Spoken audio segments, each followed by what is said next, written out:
નમસ્કાર, પ્રણામ, સ્વાગત છે તમારા એક નવા વિડીયોમાં। ઓમ નમો ભગવતે વાસુદેવાય। એકાદશીના જયા વગેરે ભેદ, નક્ત વ્રતનું સ્વરૂપ, ઉત્પન્ના એકાદશીના પ્રસંગમાં એકાદશીની વિધિ, ઉત્પત્તિ કથા અને મહિમાનું વર્ણન। નારદજીએ પૂછ્યું, મહાદેવ, મહાદ્વાદશી એકાદશીનું ઉત્તમ વ્રત કેવું હોય છે? સર્વસ્વ પ્રભો, તેના વ્રતથી જે કંઈ ફળ પ્રાપ્ત થાય છે તેને જણાવવાની કૃપા કરશો।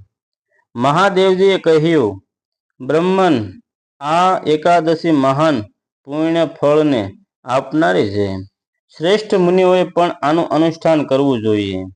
ખાસ ખાસ નક્ષત્રોનો યોગ થવાથી આ તિથિ જયા, વિજયા, જયંતી તથા પાપનાશિની આ 4 નામથી પ્રખ્યાત થાય છે। આ બધા જ પાપોનો નાશ કરનારી છે।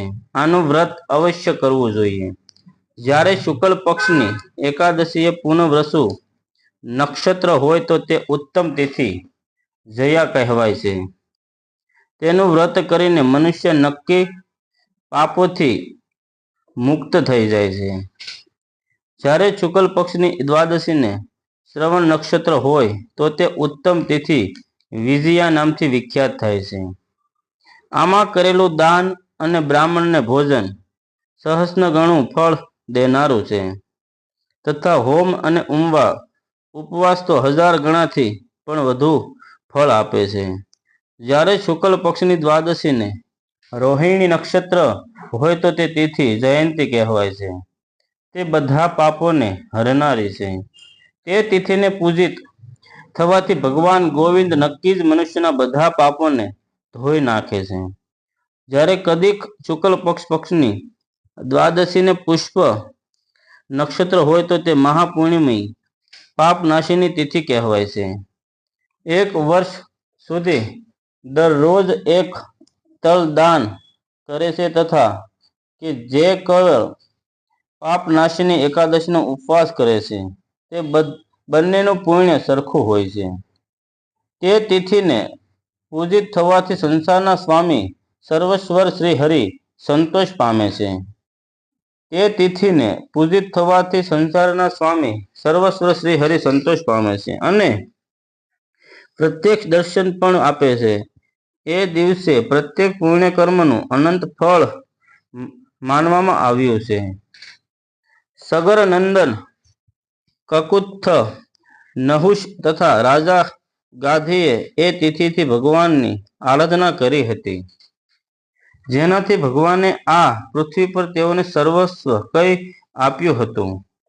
આ તિથિના સેવનથી મનુષ્ય 7 જન્મોના કાયિક, વાંચિક અને માનસિક પાપથી મુક્ત થઈ જાય છે। આમાં જરા પણ શંકા નથી। પુષ્ય નક્ષત્રથી યુક્ત એકમાત્ર પાપનાશિની એકાદશીનું વ્રત કરીને મનુષ્ય 1000 એકાદશીઓના વ્રતનું ફળ પ્રાપ્ત કરી લે છે। એ દિવસે સ્નાન, દાન, જપ, હોમ, સ્વાધ્યાય અને દેવ પૂજા વગેરે જે કંઈ પણ કરવામાં આવે છે તેનું અક્ષય ફળ માનવામાં આવે છે। એટલા માટે પ્રયત્નપૂર્વક આનું વ્રત કરવું જોઈએ। જે મનુષ્ય જે સમયે ધર્માત્મા રાજા યુધિષ્ઠિર પંચમ અશ્વમેઘ યજ્ઞનું સ્નાન કરી ચૂક્યા તે સમયે તેમણે યદુવંશ વસંત ભગવાન શ્રી કૃષ્ણને આ રીતે પ્રશ્ન કર્યો। યુધિષ્ઠિર બોલ્યા, પ્રભો, નક્ત વ્રત તથા એક ભુક્ત વ્રતનું પુણ્ય તેમજ ફળ શું છે? જનાર્દન, આ બધું મને જણાવશો? શ્રી ભગવાને કહ્યું, કુંતી નંદન, હેમંત ઋતુમાં જ્યારે પરમ કલ્યાણમય માગશર માસ આવે છે ત્યારે તેના કૃષ્ણ પક્ષની દ્વાદશી તિથિએ ઉપવાસ વ્રત કરવો જોઈએ। તેથી વિધિ આ રીતે છે। દ્રઢતાપૂર્વક ઉત્તમ વ્રતનું પાલન કરનારો શુદ્ધ ચિત્ત પુરુષ દશમે એક ભુક્ત રહે અથવા શૌચ, સંતોષાદિ નિયમોનું પાલનપૂર્વક નક્ત વ્રતના સ્વરૂપને જાણીને તેના મુજબ એક વાર ભોજન કરે.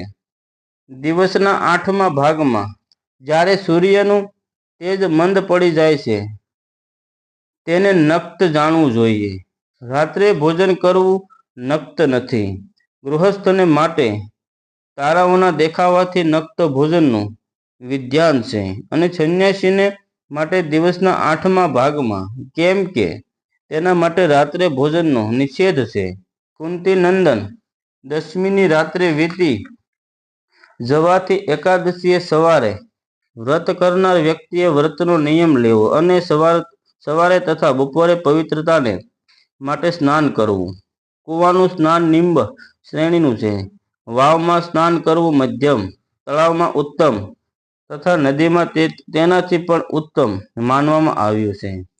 જ્યાં જળમાં ઊભા રહેવાથી જળ જંતુઓને પીડા થતી હોય ત્યાં સ્નાન કરવાથી પાપ અને પુણ્ય બરાબર થાય છે.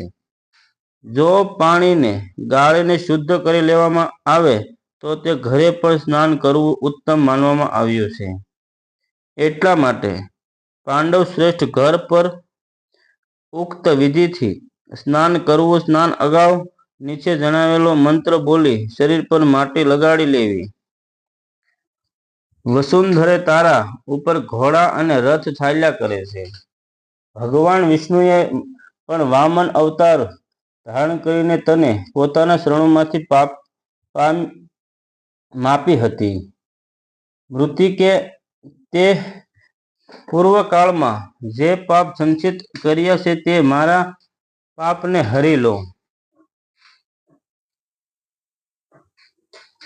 વ્રતી યુક્તિએ એક ચિત્ત અને દૃઢ સંકલ્પ થઈને ક્રોધ તથા લોભનો પરિત્યાગ કરવો જોઈએ. અત્યજ પાઘડી, મિથ્યાવાદી, બ્રાહ્મણ નિંદક, અગમ્ય સ્ત્રીની સાથે ગમન કરનારા, અન્યાયી, દુરાચારી, પરધનહારી તથા પરસ્ત્રીગામી મનુષ્યો સાથે વાત ન કરવી. ભગવાન કેશવની પૂજા કરીને તેમને નૈવેદ્ય ભોગ ધરાવવા. ઘરમાં ભક્તિભાવ ભર્યા મનથી દીવો સળગાવીને રાખવો. પાર્થ, એ દિવસે નિંદ્રા અને મૈથુનનો પરિત્યાગ કરવો. ધર્મશાસ્ત્રોથી મનને તરબોળ કરીને તે દિવસ પસાર કરવો. નૃપશ્રેષ્ઠ ભક્તિભાવવાળા બનીને રાત્રે જાગરણ કરવું. બ્રાહ્મણોને દક્ષિણા આપવી અને પ્રણામ કરીને તેમનાથી દોષોને માટે ક્ષમા માંગવી. જેવી શ્રી કૃષ્ણ પક્ષની એકાદશી એવી જ શુક્લ પક્ષની પણ છે. આ જ વિધિથી તેનું પણ વ્રત કરવું જોઈએ. પાર્થ, દ્વિજને માટે યોગ છે કે તે શુક્લ અને કૃષ્ણ પક્ષની એકાદશીનું વ્રત કરનારાઓમાં ભેદ બુદ્ધિ પેદા ન કરવી. સદ્વાતિથિમાં સ્નાન કરીને ભગવાન ગદાધરનું દર્શન કરવાથી જે પુણ્ય થાય છે તે તથા સંક્રાંતિના અવસર પર 4 લાખનું દાન આપીને જે પુણ્ય પ્રાપ્ત કરવામાં આવે છે તે બધું એકાદશી વ્રતનું 16મી કળાના બરાબર પણ નથી. પ્રભાત ક્ષેત્રમાં ચંદ્રમા અને સૂર્યના ગ્રહણના અવસર પર સ્નાન દાનથી જે પુણ્ય થાય છે તે નક્કી જ એકાદશીનો ઉપવાસ કરનારી વ્યક્તિને મળી જાય છે. કેદાર ક્ષેત્રમાં જળ પીવાથી પુનર્જન્મ નથી થતો. એકાદશીનું પણ આવું જ મહાત્મ્ય છે. આ પણ ગર્ભવાસનું નિવારણ કરનારી છે. પૃથ્વી પર અશ્વમેઘ યજ્ઞનું જે ફળ હોય છે તેનાથી 100 ગણું વધારે ફળ એકાદશી વ્રત કરનારને મળે છે. જેના ઘરમાં તપસ્વી અને શ્રેષ્ઠ બ્રાહ્મણ ભોજન કરે છે તેને જે ફળની પ્રાપ્તિ થાય છે તે એકાદશી વ્રત કરનારને પણ અવશ્ય મળે છે. વેદાના પારગામી વિદ્વાન બ્રાહ્મણને સહગ્ન ગોદાન કરવાથી જે પુણ્ય થાય છે તેનાથી 100 ગણું પુણ્ય એકાદશી વ્રત કરનારને પ્રાપ્ત થાય છે. આ રીતે વ્રતીને તે પુણ્ય પ્રાપ્ત થાય છે જે દેવતાઓને માટે પણ દુર્લભ છે. રાત્રે ભોજન કરી લેવાથી તેનાથી અડધું પુણ્ય પ્રાપ્ત થાય છે તથા દિવસમાં એકવાર ભોજન કરવાથી દેહધારીઓને નક્ત ભોજનનું અડધું ફળ મળે છે. જીવ જ્યાં સુધી ભગવાન વિષ્ણુનો પ્રિય દિવસ એકાદશીનો ઉપવાસ નથી કરતો ત્યાં સુધી તીર્થદાન અને નિયમ પોતાના મહત્વની ગર્જના કરે છે. એટલા માટે પાંડવ શ્રેષ્ઠ, તું આ વ્રતનું અનુષ્ઠાન કર. કુંતી નંદન, આ ગોપનીય તેમજ ઉત્તમ વ્રત છે જેનું મેં તેને વર્ણન કર્યું છે. હજારો યજ્ઞોનું અનુષ્ઠાન પણ એકાદશી વ્રતની તુલના નથી કરી શકતું. યુધિષ્ઠિર પૂછ્યું, ભગવાન પૂર્ણ્યમય એકાદશી તિથિ કેવી રીતે ઉત્પન્ન થઈ? આ સંસારમાં કેમ પવિત્ર માનવામાં આવી તથા દેવતાઓને પણ કેવી રીતે પ્રિય થઈ? શ્રી ભગવાન બોલ્યા, કુંતી નંદન, પ્રાચીન સમયની વાત છે. સત્યયુગમાં મૂર નામનો દાનવ રહેતો હતો. તે ઘણો જ અદ્ભુત, અત્યંત રૌદ્ર તથા બધા દેવતાઓને માટે ભયંકર હતો. તે કાળ રૂપધારી દુરાત્મા મહાસુરે ઇન્દ્રને પણ જીતી લીધો હતો. બધા દેવતાઓ તેનાથી હારીને સ્વર્ગથી કાઢી મૂકવામાં આવ્યા હતા અને શક્તિ તથા ભયભીત થઈને પૃથ્વી પર ફર્યા કરતો હતો.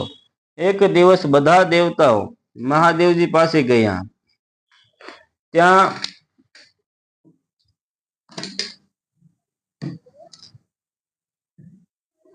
ઇન્દ્ર બોલ્યા, મહેશ્વર, આ દેવતાઓ સ્વર્ગલોકથી ફેંકાઈને પૃથ્વી પર ફર્યા કરે છે. મનુષ્યોની વચ્ચે રહીને તેમની શોભા નથી થતી. દેવ, કોઈ ઉપાય બતાવો. દેવતાઓએ કોનો સહારો લેવો?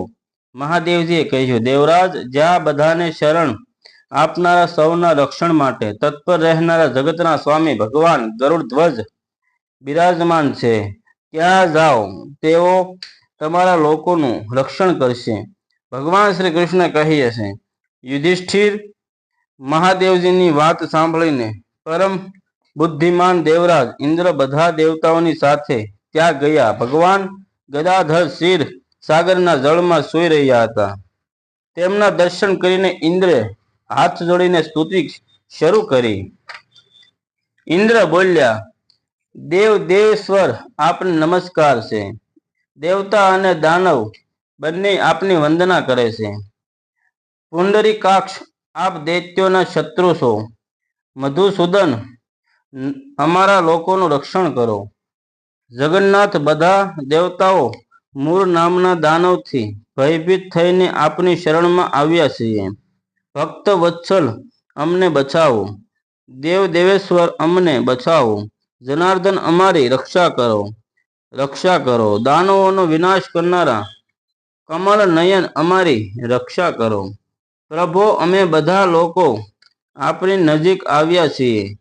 આપના જ શરણમાં આવી પડ્યા છીએ. ભગવાન, શરણે આવી રહેલા દેવતાઓને મદદ કરો. દેવ, આપ જ પતિ, આપ જ મતિ, આપ જ કર્તા અને આપ જ કારણ છો. આપ જ બધા લોકોની માતા અને આપ જ આ જગતના પિતા છો. ભગવાન દેવેશ્વર, શરણાગત વત્સલ દેવતાઓ ભયભીત થઈને આપના શરણે આવ્યા છીએ. પ્રભો, અત્યંત ઉગ્ર સ્વભાવવાળા મૂર નામના દૈત્ય દેવતાઓને જીતીને એમને સ્વર્ગથી કાઢી મૂક્યા છે. ઇન્દ્રની વાત સાંભળીને ભગવાન વિષ્ણુ બોલ્યા, દેવરાજ, દાનવ કેવો છે? તેનું રૂપ અને બળ કેવું છે? તથા તે દુષ્ટને રહેવાનું સ્થાન ક્યાં છે? ઇન્દ્ર બોલ્યા, દેવેશ્વર, પૂર્વકાળમાં બ્રહ્માજીના વંશમાં તાલજ નામનો એક મહાન અસુર પેદા થયો હતો, જે ઘણો ભયંકર હતો. તેનો પુત્ર મૂર દાનવના નામથી પ્રખ્યાત થયો. તે પણ ઘણો ઉત્કટ, મહાપરાક્રમી અને દેવતાઓને માટે ભયંકર છે. ચંદ્રાવતી નામની પ્રસિદ્ધ એક નગરી છે. તેમાં સ્થાન બનાવીને તે નિવાસ કરે છે. તે દૈત્ય બધા હરાવીને સ્વર્ગલોકથી બહાર કરી દીધા છે. તેણે એક બીજા જ ઇન્દ્રને સ્વર્ગના સિંહાસન પર બેસાડ્યો છે. અગ્નિ, ચંદ્રમા, સૂર્ય, વાયુ તથા વરુણ તથા તેણે બીજા જ બનાવ્યા છે. જનાર્દન, હું સાચી વાત જણાવી રહ્યો છું. તેણે સર્વ કોઈ બીજા જ બનાવી દીધા છે. દેવતાઓને તો દરેક સ્થાનથી ખસેડી મૂક્યા છે. ઇન્દ્રનું કથન સાંભળીને ભગવાન જનાર્દને ઘણો ક્રોધ થયો. તેઓ દેવતાઓને સાથે લઈને ચંદ્રાવતીપુરીમાં ગયા. દેવતાઓએ જોયું દૈત્યરાજ વારંવાર ગરજી રહ્યો છે. તેનાથી હારીને બધા દેવતાઓ દસે દિશાઓમાં ભાગી ગયા. હવે તે દાનવ ભગવાન વિષ્ણુને જોઈને બોલ્યો, ઊભો રહે, ઊભો રહે. તેનો પડકાર સાંભળીને ભગવાનને નેત્ર ક્રોધથી લાલ થઈ ગયા. તેઓ બોલ્યા, અરે દુરાચારી દાનવ, મારી આ ભુજાઓને જો. આમ કહી શ્રી વિષ્ણુએ પોતાના દિવ્ય બાણોથી સામેથી આવી રહેલા દુષ્ટ દાનવને મારવાનું શરૂ કર્યું. દાનવ ભયથી વિહવળ થઈ ગયા. પાંડુનંદન, તે પછી શ્રી વિષ્ણુએ દૈત્ય સેના પર ચક્રનો પ્રહાર કર્યો. તેનાથી છિન્ન ભિન્ન થઈને સેંકડો યોદ્ધાઓ મોતના મોંમાં ચાલ્યા ગયા.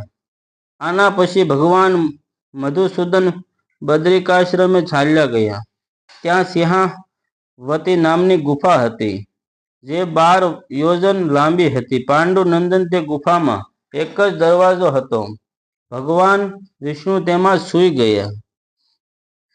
દાનવ મૂર્ખ ભગવાનને મારી નાખવાના પ્રયત્નમાં મંડ્યો રહ્યો. તે તેમની પાછળ પડી રહેલો. ત્યાં પહોંચીને તેણે એ જ ગુફામાં પ્રવેશ કર્યો. ત્યાં ભગવાને સૂતેલા જોઈને તેને ઘણો હર્ષ થયો. તેણે વિચાર્યું, આ દાનવોને ભય પામનાર દેવતા છે, તેથી જરૂર આને મારી નાખીશ. યુધિષ્ઠિર દાનવે આ રીતે વિચારતા જ ભગવાન વિષ્ણુના શરીરથી એક કન્યા પ્રગટ થઈ, જે ઘણી જ રૂપવાન, સૌભાગ્યશાળી તથા દિવ્ય અસ્ત્ર શસ્ત્રોથી યુક્ત હતી. તે ભગવાનના તેજના અંશથી ઉત્પન્ન થઈ હતી. તેનું બળ અને પરાક્રમ મહાન હતું. યુધિષ્ઠિર દાનવરાજ મુરે તે કન્યાને જોઈ કન્યાએ યુદ્ધનો વિચાર કરીને દાનવની સાથે યુદ્ધ માટે માંગણી કરી. યુદ્ધ છેડાઈ ગયું. કન્યા બધા પ્રકારની યુદ્ધકળામાં નિપુણ હતી. તે મૂર નામનો મહાન અસુર તેના હુંકાર માત્રથી રાખનો ઢગલો થઈ ગયો. દાનવના માર્યા જવાથી ભગવાન જાગી ઉઠ્યા. તેમણે દાનવને ધરતી પર પડેલો જોઈ પૂછ્યું, મારો આ શત્રુ અત્યંત ઉગ્ર અને ભયંકર હતો. કોણે આનો વધ કર્યો છે?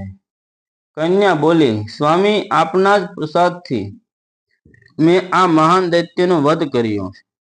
શ્રી ભગવાને કહ્યું, કલ્યાણી, તારા આ કર્મથી ત્રણેય લોકના મુનિ અને દેવતા આનંદિત થયા છે. તેથી તારા મનમાં જેવી રુચિ હોય તે મુજબ મારી પાસેથી કઈ વરદાન માંગ. દેવ દુર્લભ હોવા છતાં પણ તે વરદાન હું તને આપીશ, એમાં જરા પણ શંકા નથી. તે કન્યા સાક્ષાત એકાદશી જ હતી.